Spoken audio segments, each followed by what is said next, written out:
Hello, everyone. My name is Janet Smith, and I'd like to welcome all of you that are just starting to come in and join to this webinar, which is how to teach online using Zoom and Whizzimo. And this specific webinar is focusing on any Orton Gillingham-based tutor or teacher, regardless of what program you might use, whether it's Wilson or another program, or you are trained and you create your own lessons. What I'm hoping to share with you tonight are things that you can use to translate what you were doing in person with your students to now working with them online, since now everyone suddenly has to learn how to do this. So I, first of all, just want to say welcome, and I hope you're doing well and beginning to learn all of this, and that a number of things that I share tonight I think will be helpful and save you some time. I won't be able to cover everything, but I do have some resource links that you can explore further, and I'll let you know about those. But what I hope will really happen is you'll get a much better picture of how it all works together, because we're doing this in a live webinar. I also hope to tape this, so that should be available if everything goes well. And I'll let people know about that when it is available. So let me go ahead and get started. And the first thing that happens if you're going to meet with a student is that you meet them, you start a meeting in a program like Zoom. And Zoom is the one we're featuring tonight. There are other programs. I can tell you, I used to use Skype. Zoom is much more reliable than Skype. And generally speaking, it's just known to be very reliable.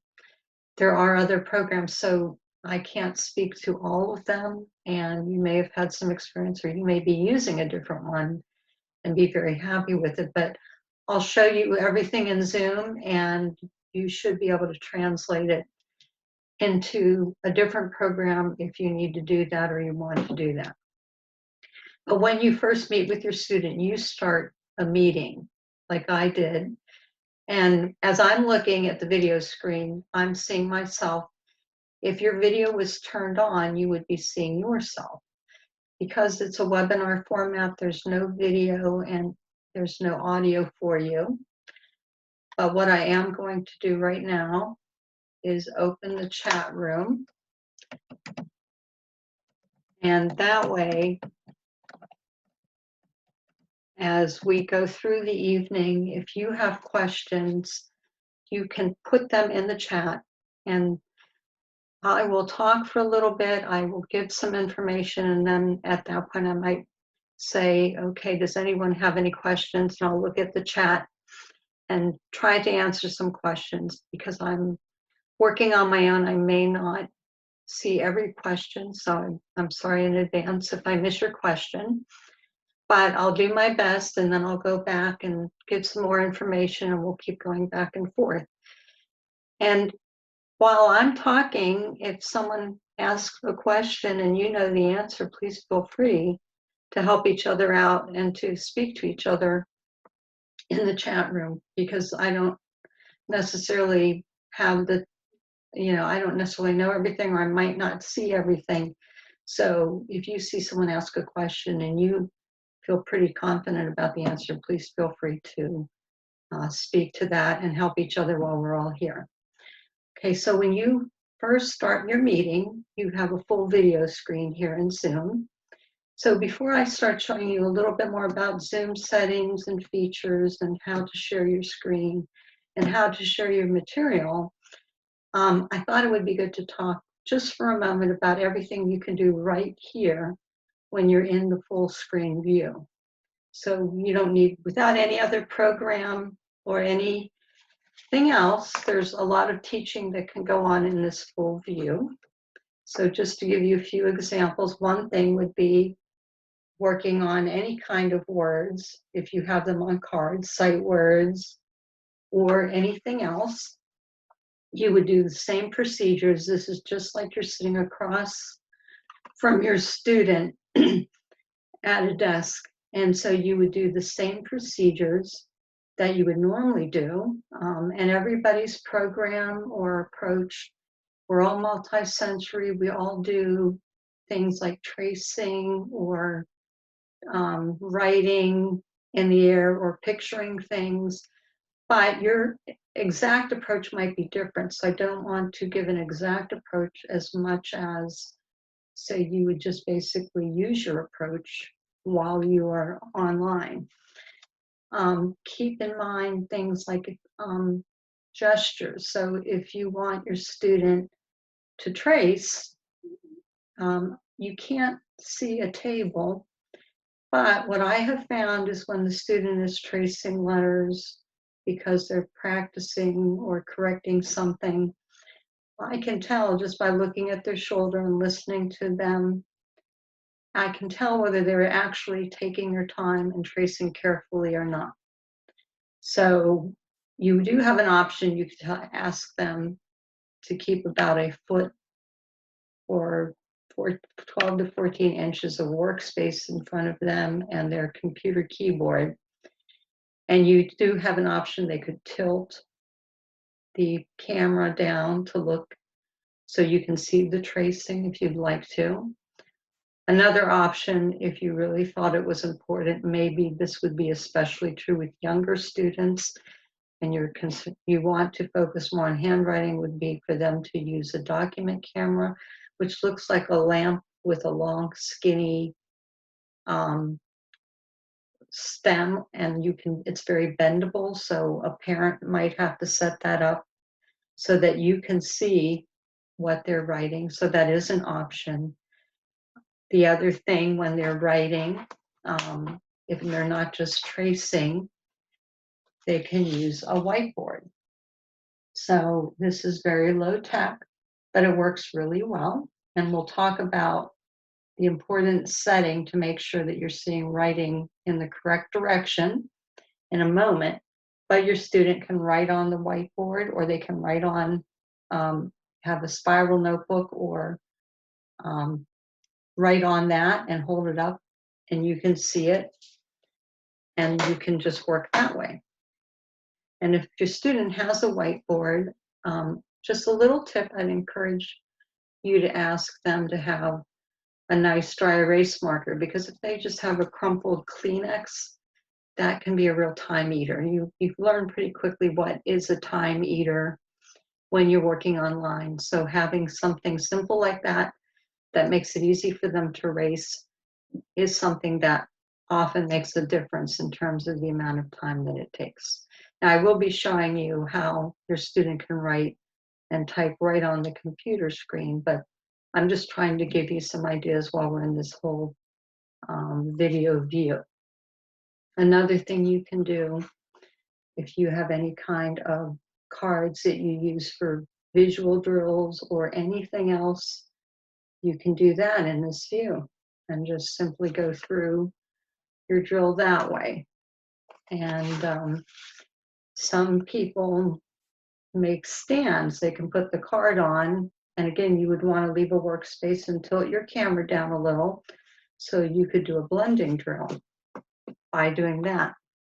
You could have your student write on the whiteboard for the auditory drill, and they could hold that up for you. So all those things can just be done very simply and very low tech, and many of them can also be done in different ways that I'll show you in a minute. But I just wanted to get you thinking about things you can do before you ever share your screen. If you have any other kind of activity cards, like this is a phonemic awareness activity, yes or no, does it rhyme, ring and string.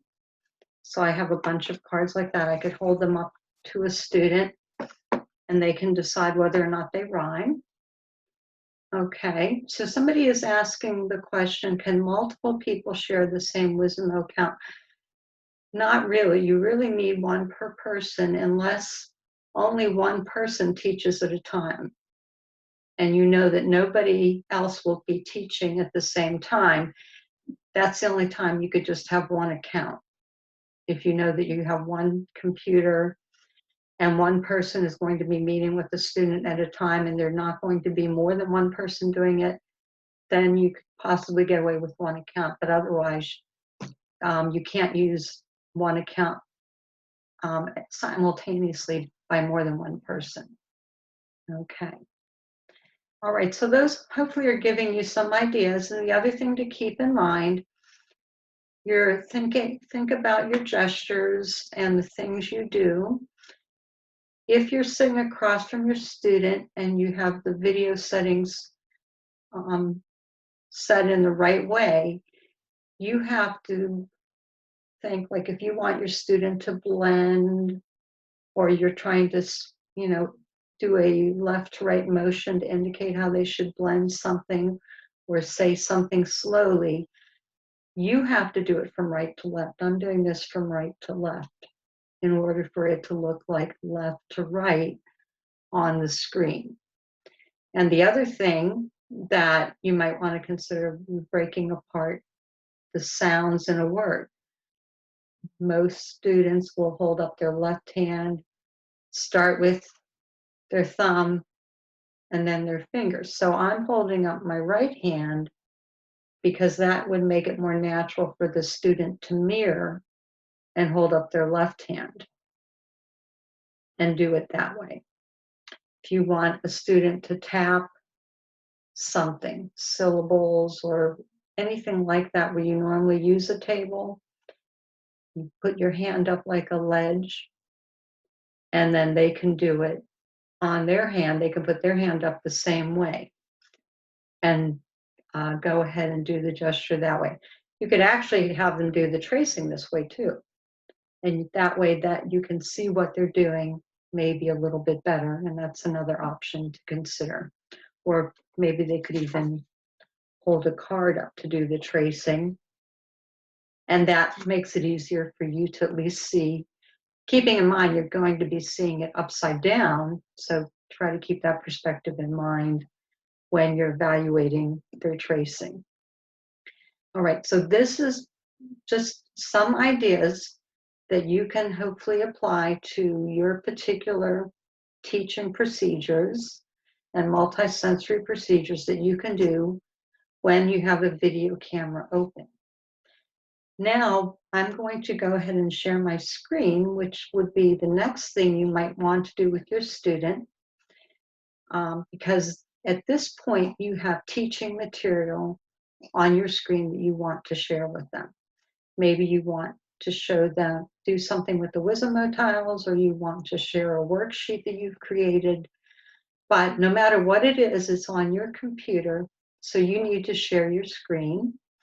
So I'm going to share my screen, but the problem with me showing you how to do it is you cannot see my controls in Zoom, even if I demonstrate and share my screen with you, because that's just the way Zoom is set up.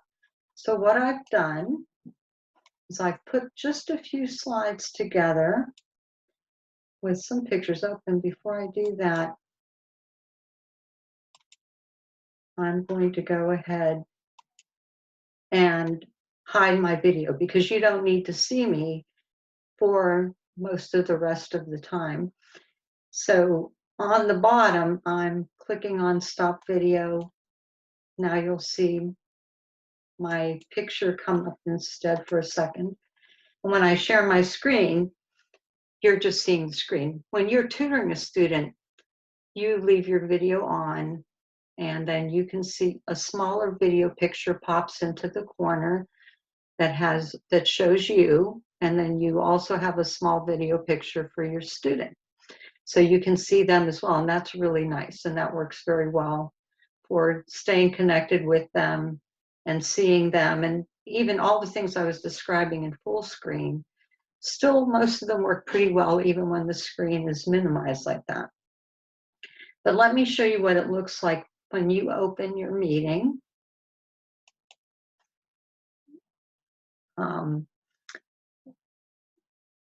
Once this loads.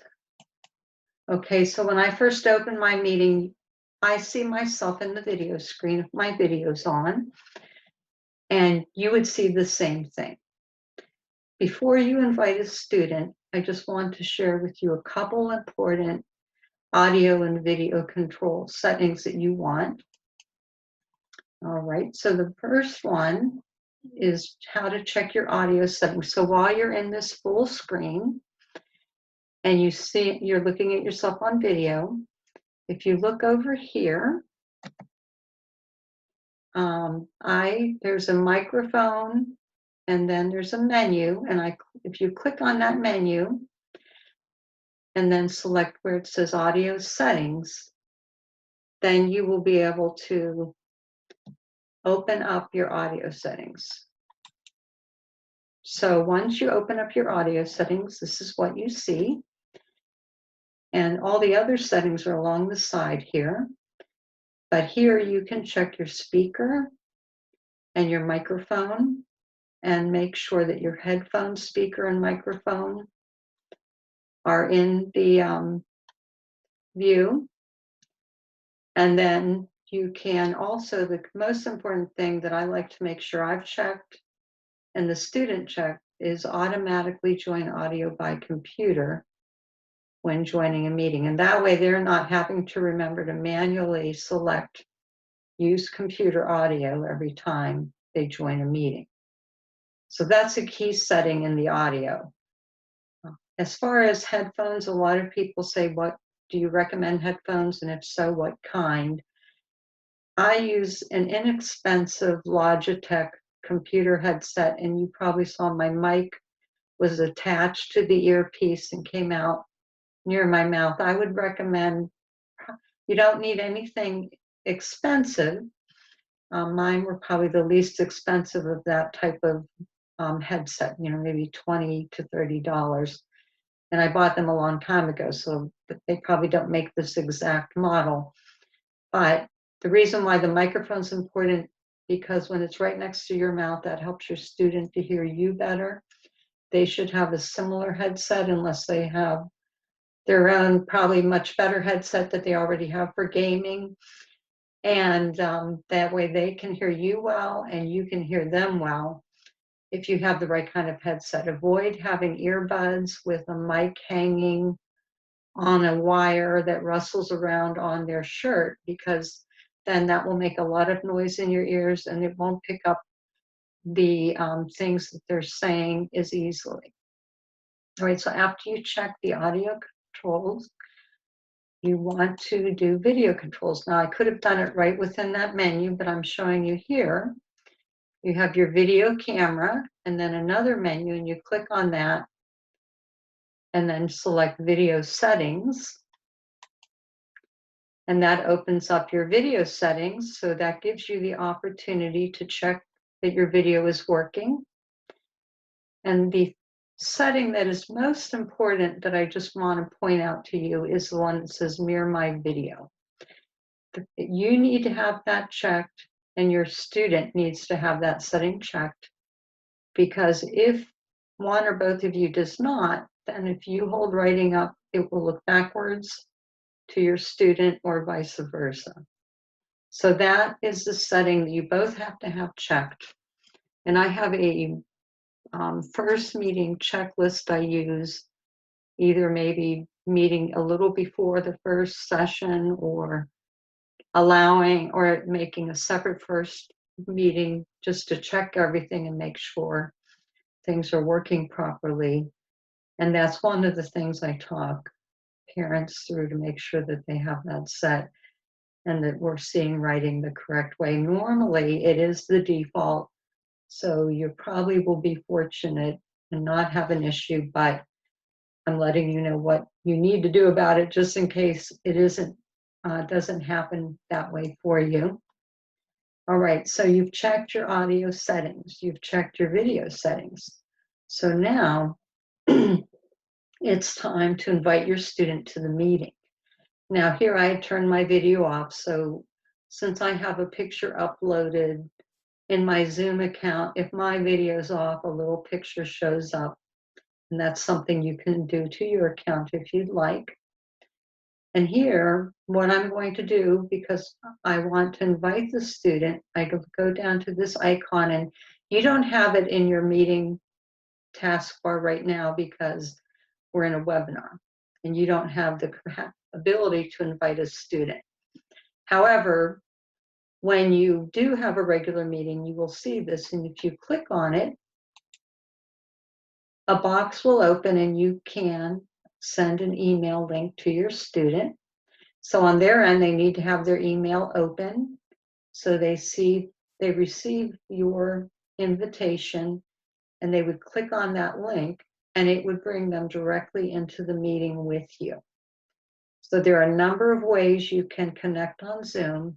I'm just sharing with you one simple way now to at least give you something to start with.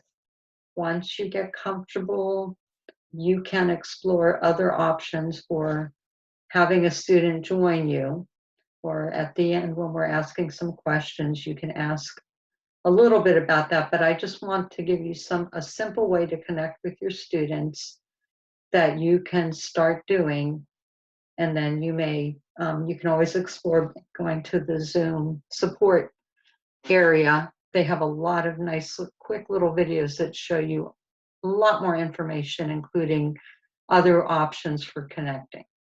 All right, so you send that email to your student, they connect with you, and now you are in the room together, and normally my video would be on and their video would be on, so that's a great way to connect.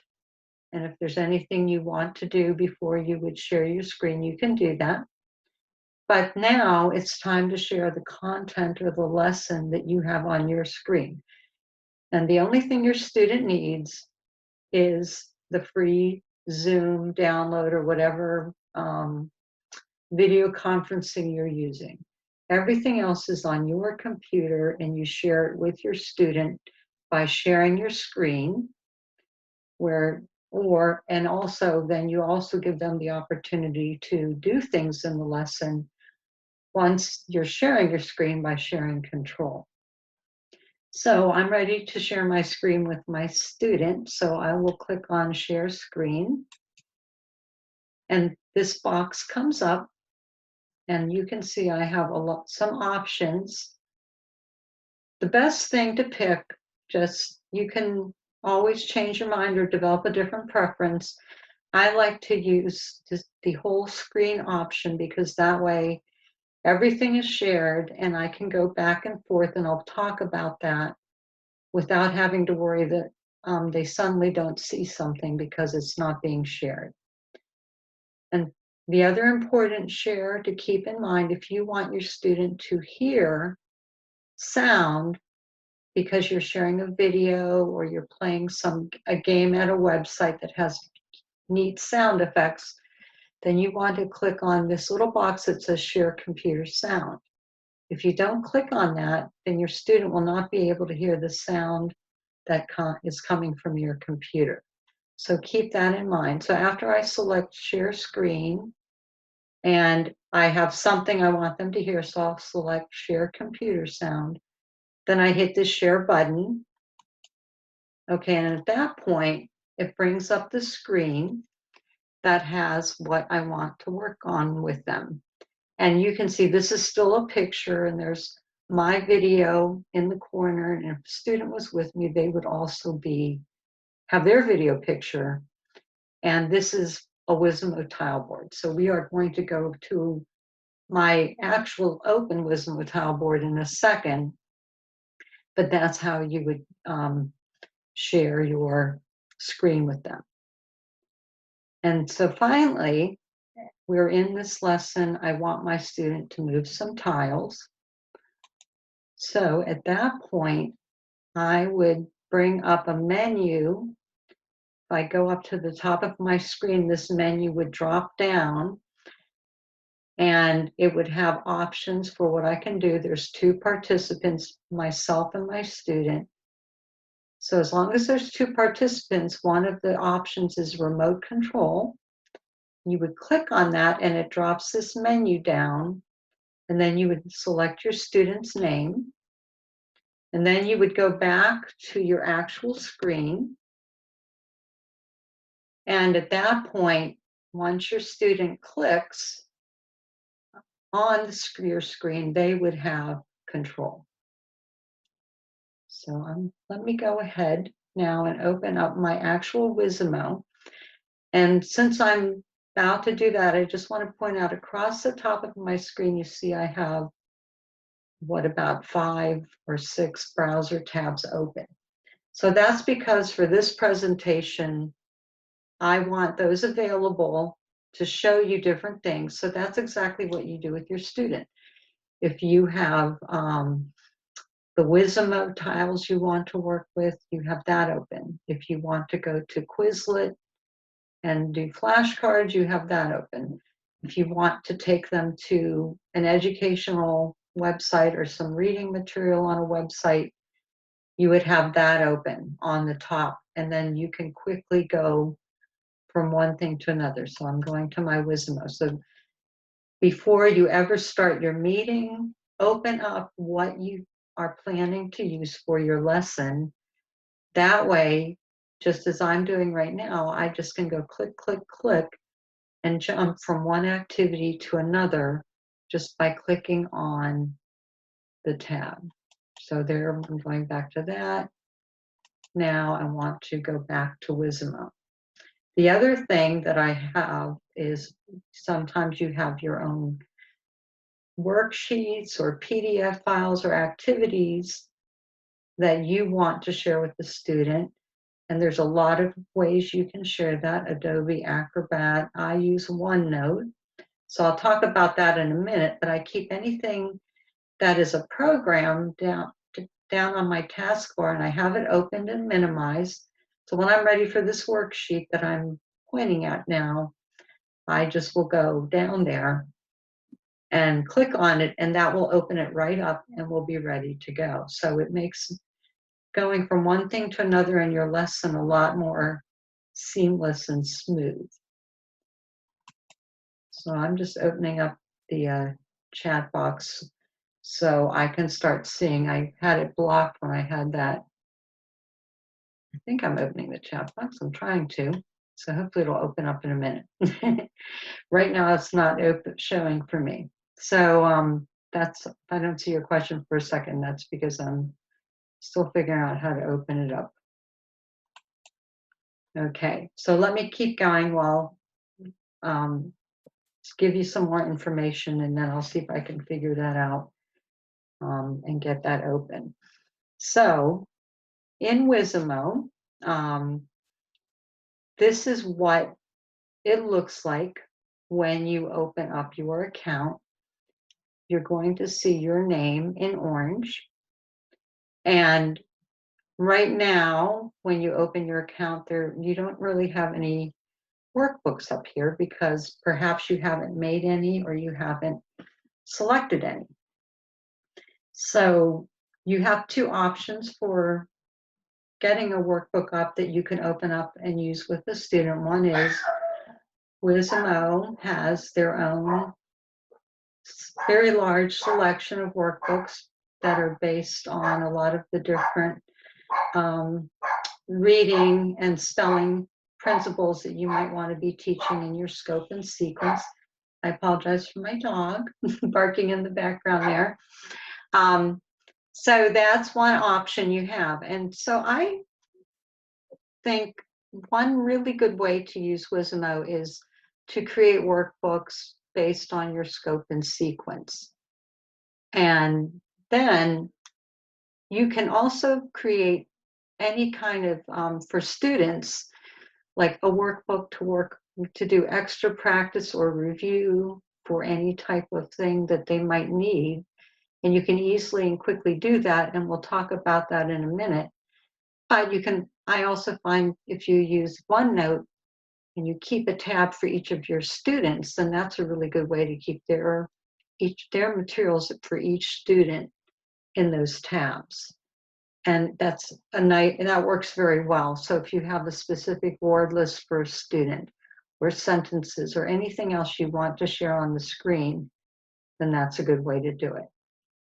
All right, so let's go ahead and just see what happens when you select a workbook. And after I show this part, I'll pause and get that chat open that is hiding from me right now so I can see if there are some questions. So let's say I really want to just practice CVC words from A to Z, including QU. So if I click on that, I click on Add it to my library when that little side menu comes up. And I go up, it's in my library. Now it's ready. I could use it right now with the student. So when I click on it, the menu opens up with all the activities that are available. And basically, the activities just plug in the words that have been put in this workbook. And that's true also when you create your own workbooks. You'll use the activities. The activities will just have the words that you've put in. Your Blackboard is your main Blackboard. When you first get Whizzimo, you have to set up your Blackboard. It is somewhat set up with the basic letters and colors, but when you go into the settings here, that opens up that Blackboard area, and you can then create your Blackboard, your main tile board, by pulling letters up and going into this area. It's taking a little bit of time to load. Now this has lots of stuff in it. My main tile board, I put a lot in it. And then you also go into your tile layout and your basic to change colors on your tiles and to create whatever tile board you want. So a common question with this is, can I create tile boards of different colors for different students?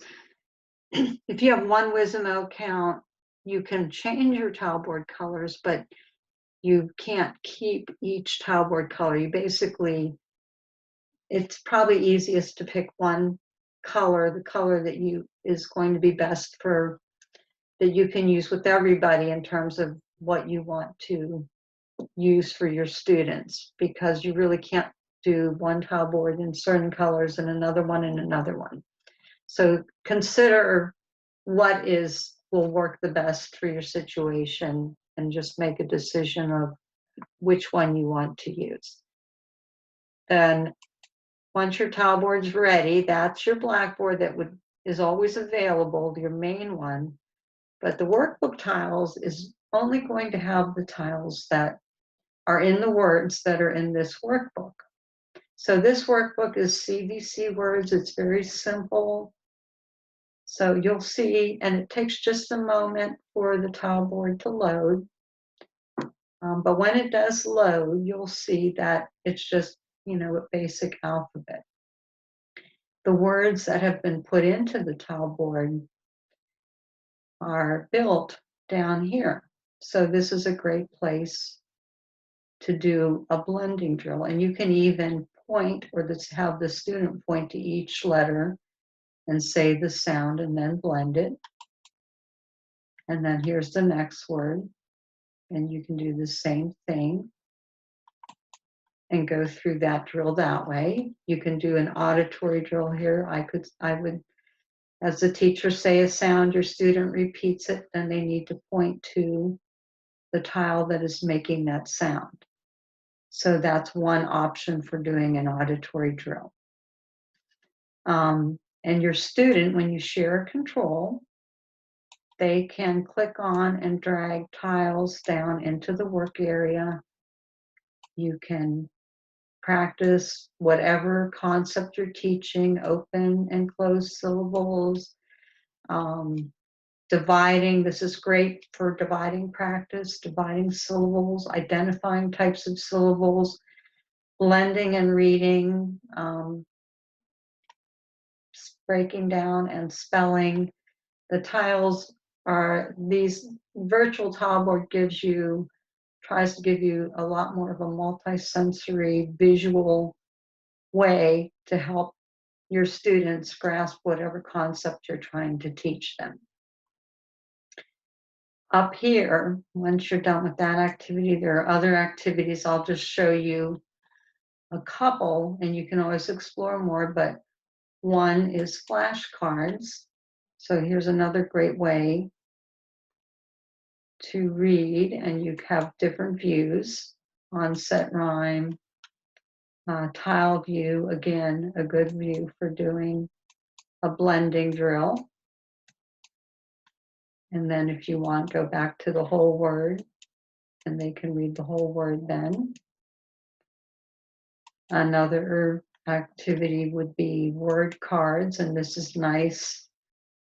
Having the whole words on cards that can be sorted. You could sort these according to the vowels. You could, do a reading game and draw a tic-tac-toe. So this pencil tool is always available, whatever activity you're in. After they read a word, you can do X's and O's. Since I just talked about one tool, you have the typing tool that's also always available. So that can type words. So when you're dictating things, the student can type or they can write.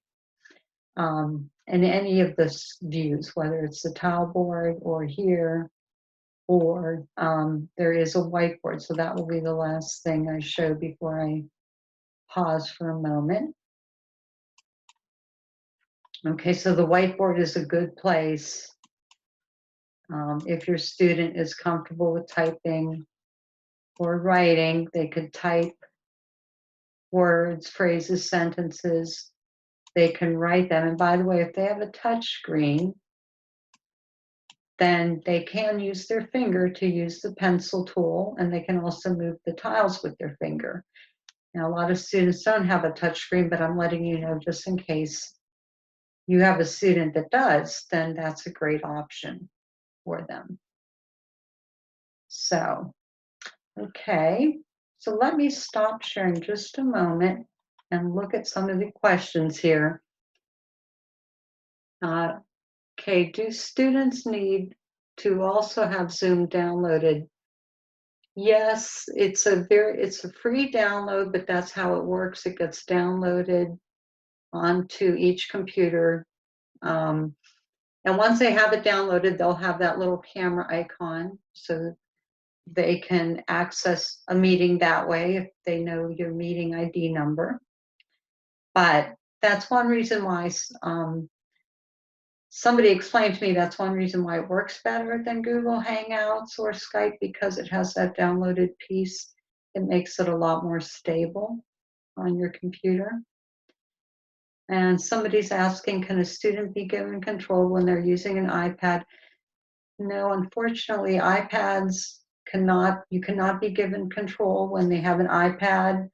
And the other thing is the tile board itself is really difficult to see. It's just not a big enough screen the way it's set up, and you can't, excuse me, you can't resize the screen on an iPad. So it's really not the ideal tool for a student to use. Okay, somebody says, what solution have you been able to come up with for students using a Kindle Fire or older iPad and Whizzimo? I wouldn't recommend it, to be honest. It's really, the ideal is for the student to have a laptop or personal computer in order to use all the functions, especially sharing control, which is important if you want them to do things in the lesson. I didn't show this, but like if you put a worksheet up, I will show that in a minute, and you want them to divide the syllables and a lot of things like that, move the tiles in Whizzimo. You want to be able to share control, so you really need a PC or a laptop.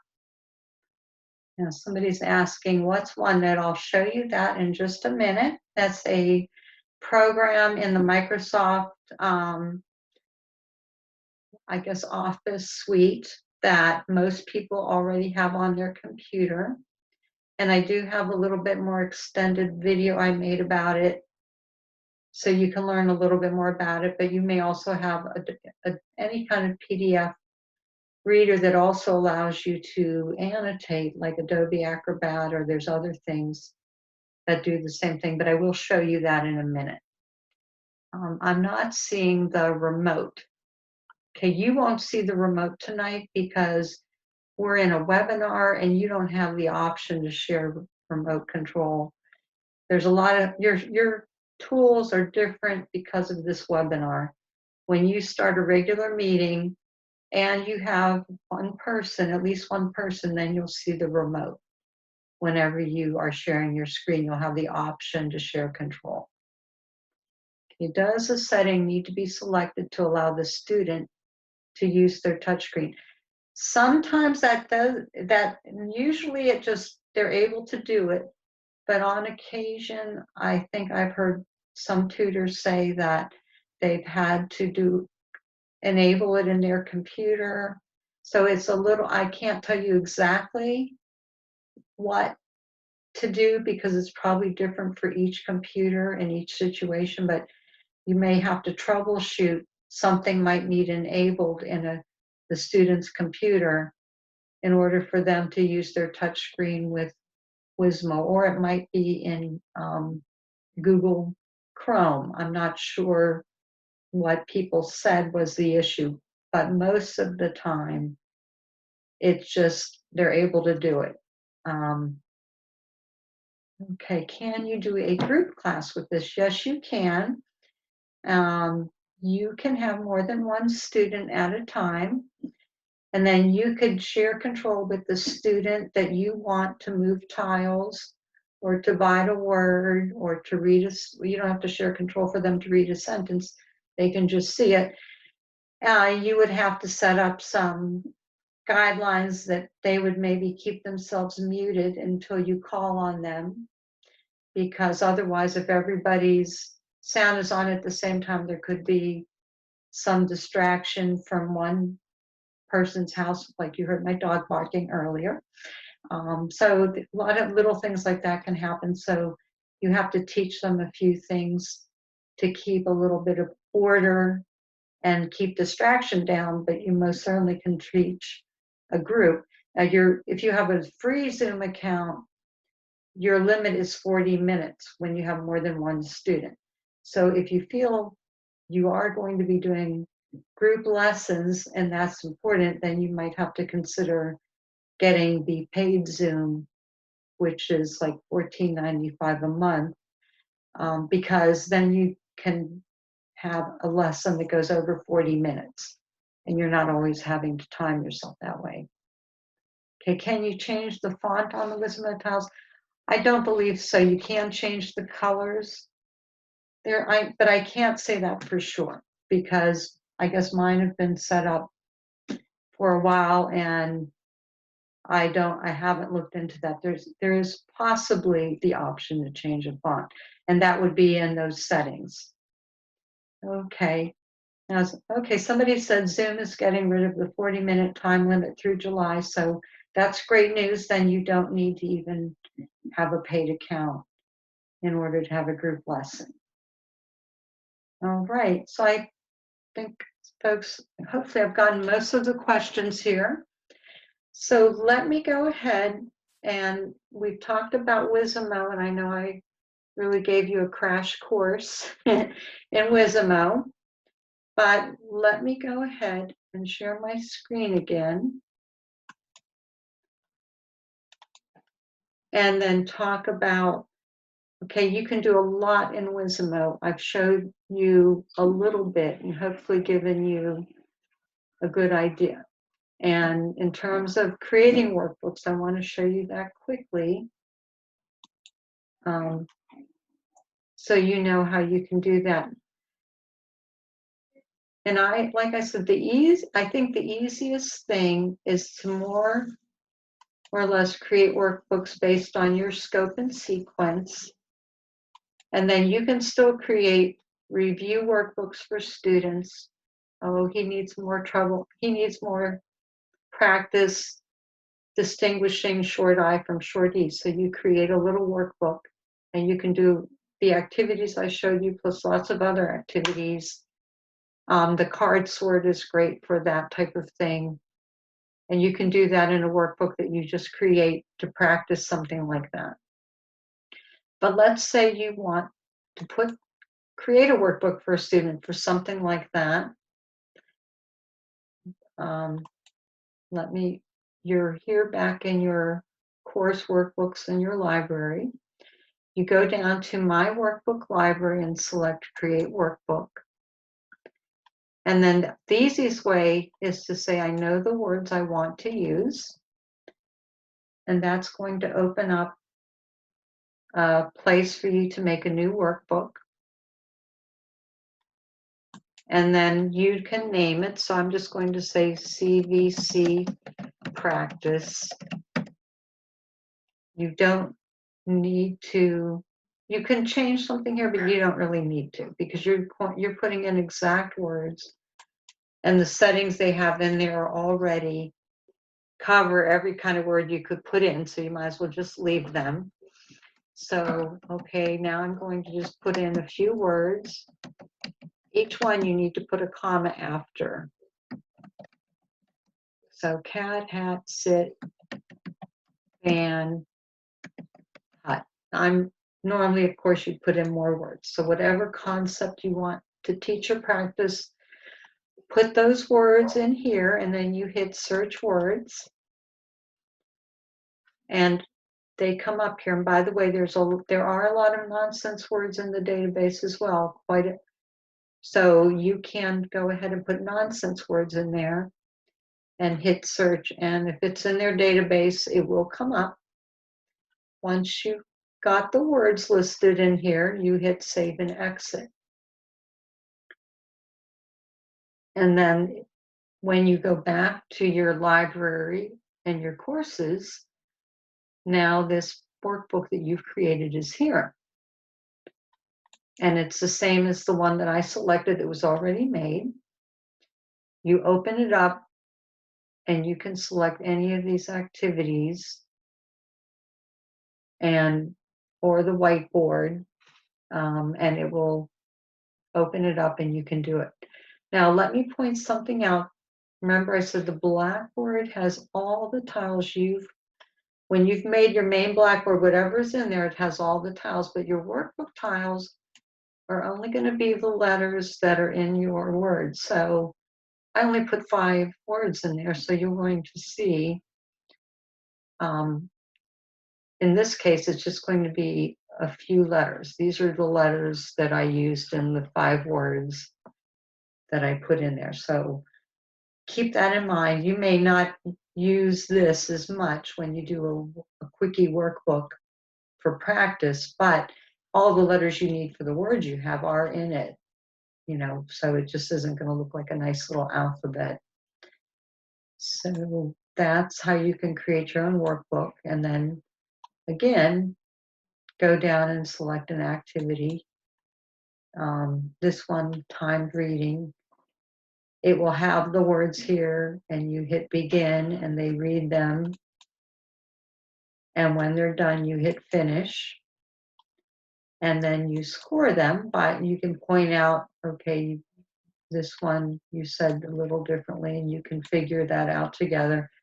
You don't have to mark it. That's an option, but you don't have to. And once you hit done, it actually gives a fluency rate. And so I've done that and had a student read the words a few times in a row, 2 days in a row, and I keep track on his lesson note, what the times were, and they can see the improvement. And it's just another way to practice, and they actually usually enjoy that. All right, so that's a way you can create workbooks in Whizzimo.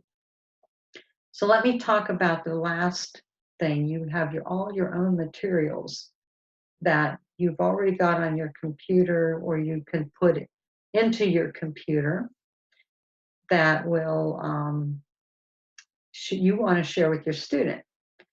So you need some way to share PDF files. So I use OneNote, and there are many other options that I've heard people talk about, but I do like OneNote, and this is a worksheet that I created that I put in my OneNote workbooks. And if I open this, you can see I have this organized as in different types of things: activities, games, reference. Okay, all my notebooks are organized maybe according to certain things that I'm teaching. But another great way to organize these would be by student. Have a notebook for every student. Upload the things you're going to use with that student, your word list, the sentences you want them to read, the story that they're going to read. So many things are available in PDF form that, or you can get them, go to websites as well, but so many things are available in PDF form. Games on teachers pay teachers that you get, things you get at conferences that you can organize files for each of your students. And that's a great way to do that, I think, if you are planning lessons for each one. Then if you need to insert a file, you would just use this insert file and search on your computer. And then once you have an activity open, you can use the tools. Okay, in this case, they need to divide the words so they can see the difference between the closed first syllable and the open first syllable. So they can use your sharing control. They can use the pencil tool. So here's the advantage of having that PC or laptop. Your student can do this as instead of if they have an iPad, they'll be limited and they'll have some challenges. You just have more options teaching-wise if you do this. So these, all sorts of things that you've created or that you've gotten from other places, organize them by different programs or things that you do, or organize them by student.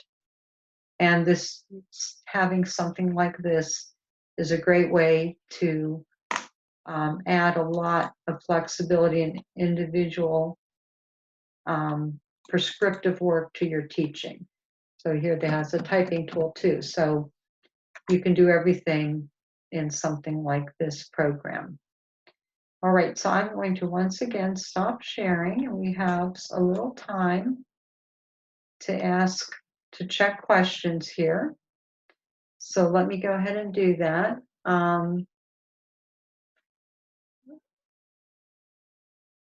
So it says, do we need the paid account for Whizzimo? Well, everything I showed you, creating workbooks, and most of those activities are only available in the paid account. The free account, you basically, the way you would, the way you could use the free account is to have a tile board and the function of the tile board. So if you thought of other ways that you could do activities or use your own materials, and you just saw Whizzimo as, this is a great way for me to get a tile board that works on the, for online teaching, then you're okay with the free account. But if you want some of the other features I showed you in building the tile board and having the activities like the flashcards and everything else, and once you create those workbooks, you can put your whole scope and sequence in there, and then you have it. And it's ready for all your students that get to a certain point. You can always tweak it for individual students. So those are the advantages. And I think the paid account, the highest level is $99.99. That's $8.33 a month. So you have to decide, like everything way, is that where you want to put your money? It's not that much. So you may feel that's really worth it for all the things you can do. Yeah, the free demo account is limited. Like I said, I think it would just be for a tile board. You could make a good tile board with it. And that's more what I would use it for if I had the free account. No, it's someone said, can you create a custom board for each student? You can in workbooks create some custom boards, but you're gonna pretty much have to keep them the same color. And it might just be easier for you to have one type of board for students that are more beginners and don't have more of the basic simple tiles. And then another type, your main workbook board could be for students who aren't going to be overwhelmed by all the additional tiles. And you can keep your view so that even if you have a very complex tile board, you can keep the view so that they're only seeing the alphabet and maybe some extra tiles, and they're not seeing everything. But then for the student that needs everything, you can expand the view of the tile board. For you personally, will we receive a copy of this training while I'm taping it. So cross your fingers. If it works out, I will post the recording. And for me personally, how much do I use just Zoom versus Whizzimo, OneNote, etc.? I use everything. I share my screen all the time. I like to use the video view for things, some of the things I showed you, like holding up cards, activities like that, sight word study, drills. But most of the time I'm sharing my screen and using Whizzimo and using OneNote, going to websites, using the games that I've created and everything else. I'm just all over the place, but that's all been built over time as I've gotten more comfortable and learned about more resources as well. Yes, the $99 plan is everything I showed you in Whizzimo tonight. That's included in the $99 plan. So let me show you how someone's asking about changing the view on the tile board. So let me show you how you can do that. And go back here. Now see, I'm done with my OneNote teaching, so I'm just going to minimize that. Here I am right back in Whizzimo. So let's go to the tile board. Okay, I'm going to have to get a better tile board than this one because that's only got a few letters in it. Or let me just open, I guess I could have just opened the blackboard. Okay, this blackboard is crammed, so it's got a lot of stuff in it. How can you change the view if you have a student, you don't want them to see everything, or how can you change the view for another student so they can see a lot more? Okay, so I've got a lot of things in this tile board. A lot that way, a lot up and down. You could spend a lot of time scrolling to look for things. But if I have a student who's not needing all that, one thing I can do is I click on this tile size adjuster and I can bring that up. Okay, so now it's pretty much showing just my alphabet. Now in my case, you know, there's some things up here that I might not want for a student to have immediately, but you're going to be building your board. And I just happen to use Barton, which has pre-built lessons, so I don't have to worry about the wrong thing showing. So you just have to mindfully build your board. Maybe the top 3 rows are things for basic, and you can expand from there. You know, things outside of this view for students that are ready for more. Now, let's say you have a student that is ready. Okay, you can make that bigger. And here's another thing you can do, because right now still a lot you have to scroll. But if you go up to the corner of your Chrome browser settings, these 3 little dots, and click on them, and then zoom down, okay, you can see with each time, a lot more tiles are showing.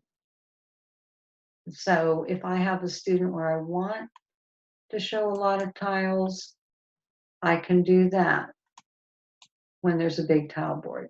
If I have a student that I really don't want to show that much, I can make that tile board a lot bigger. And I can, again, bring it up so that only, you know, a lot less tiles are showing. So those are just some tricks you can do as far as the tile board. Okay. So I think I'm covering, hopefully, the basics, and there are, let me just share with you, if you go back to the page where you signed up for this, put a lot of resources, including, there are a lot of videos, there's video links and resources for other things here, and a lot of video links that explain a lot more about things like OneNote if you click on here. So those are just other things that are available. And if you're on the Facebook group, then, or any other group you might belong to besides the one that I happen to moderate, everybody helps each other, and that's really the best way to get quick answers for your questions.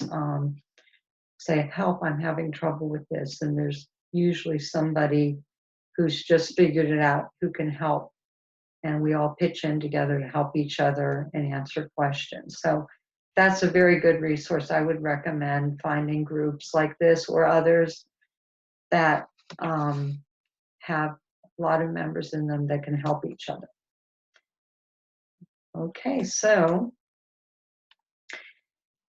all right, well, I want to thank everybody for coming. And like I said, I do hope to have a recording of this, and when I do, I'll put it on that same resource page on my website. And that way it'll be available for people who aren't able to come to the session tonight. But I hope that you've gotten a lot of ideas and maybe seen a lot more of the picture of how it all works together. And just like I had to dive in this week, I've never done webinars before in my life, and I had to dive in and figure out what to do as I was doing it. I'm sure most of you are in that position, and diving in is the best way to learn, and you will soon feel very comfortable and then have a new skill under your belt that you will always be able to use even after the things that are going on now are past us, hopefully, and long gone. So thank you very much, everyone. And I hope it was helpful. And I wish you the best as you go forward with your tutoring. Goodbye.